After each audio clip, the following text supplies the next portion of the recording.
The Secret Service can no longer afford to pay hundreds of agents it needs to carry out an expanded protective mission, in large part due to the sheer size of President Trump's family and efforts necessary to secure their multiple residences up and down the East Coast. Secret Service Director Randolph Texalis, in an interview with USA Today, said more than 1,000 agents have already hit the federally mandated caps for salary and overtime allowances that were meant to last the entire year.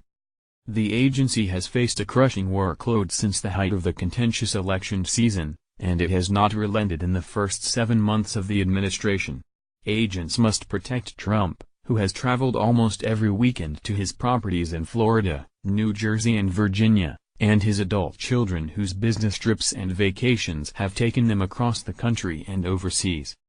The president has a large family, and our responsibility is required in law, Allah said. I can't change that. I have no flexibility. Allah said the service is grappling with an unprecedented number of White House protectees.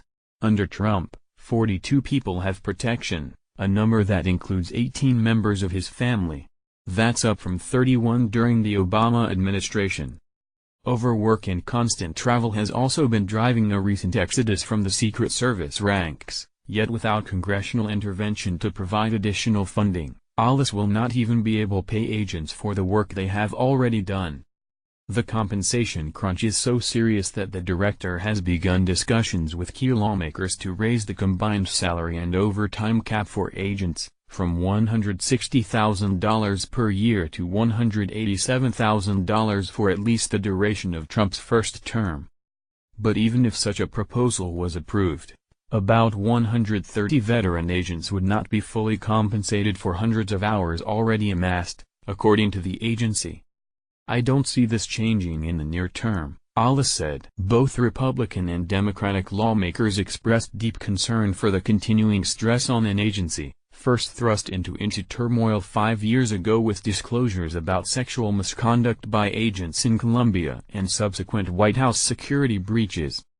A special investigative panel formed after a particularly egregious 2014 White House breach also found that agents and uniform officers worked an unsustainable number of hours, which also contributed to troubling attrition rates. While about 800 agents and uniformed officers were hired during the past year as part of an ongoing recruiting blitz to bolster the ranks, attrition limited the agency's net staffing gain to 300, according to agency records. And last year, Congress had to approve a one-time fix to ensure that 1,400 agents would be compensated for thousands of hours of overtime earned above compensation limits. Last year's compensation shortfall was first disclosed by USA Today. It is clear that the Secret Service's demands will continue to be higher than ever throughout the Trump administration, said Jennifer Warner, a spokesperson for Maryland Rep. Elijah Cummings. Cummings, the ranking Democrat on the House Oversight and Government Reform Committee who was the first lawmaker to sound the alarm after last year's disclosure that hundreds of agents had maxed out on pay, recently spoke with Alice and pledged support for a more permanent fix. Warner said, "We cannot expect the Secret Service to be able to recruit and keep the best of the best if they are not being paid for these increases in overtime hours."